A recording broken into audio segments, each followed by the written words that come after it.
Doctor Who Season 22. This is still one of my top 5 favorite seasons of the show. Let's take a look at each episode from last to first.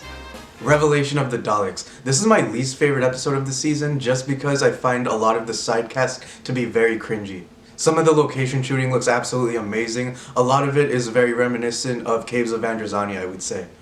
I also realized that most of the episodes of this season deal with the themes of genetic modification, very vaguely.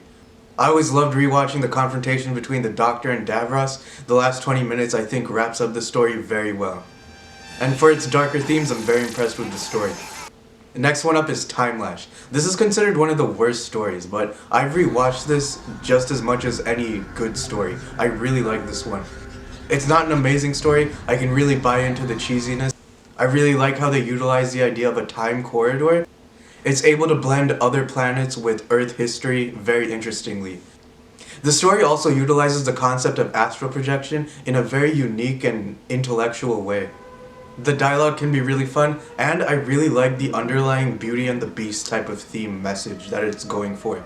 With the Borad using his monsters to try to chase Peri, and Peri would never find him attractive either way. That right there is a big motivation to work out and stuff. Next we have The Two Doctors. The story is very crazy, it definitely has a dark humor towards it. I would agree that Patrick Troughton is kind of underutilized. I would say part 1 is definitely the most fun to rewatch out of all 3. And I really like the idea of turning the second Doctor into an androgum, or this very hungry alien. I think Robert Holmes was definitely going for something political there. Just hearing them describe how delicious a rat tastes, that stuff is very weird. Next one up is Mark of the Rani. This one has pretty decent pacing.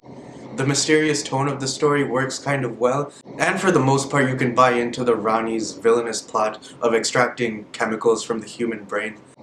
I really like some of the location shooting, like the Dr. Rani and the Master in the forest. I feel like that definitely inspired some of the scenes in the Doctor Falls. And then we have Vengeance on Varos. This still has to be one of my top 3 favorite stories of all time. Very fun to rewatch over the years. It pulls off the dystopian setting and tone perfectly. You really buy into how the villain Syl is a slimy, greedy business guy. The performances feel very theatrical and surreal. And above all, it has a very powerful and relevant message about the control that television has over the population. And finally, we have Attack of the Cybermen. The first part of this story is mostly build-up, but has some very fun moments.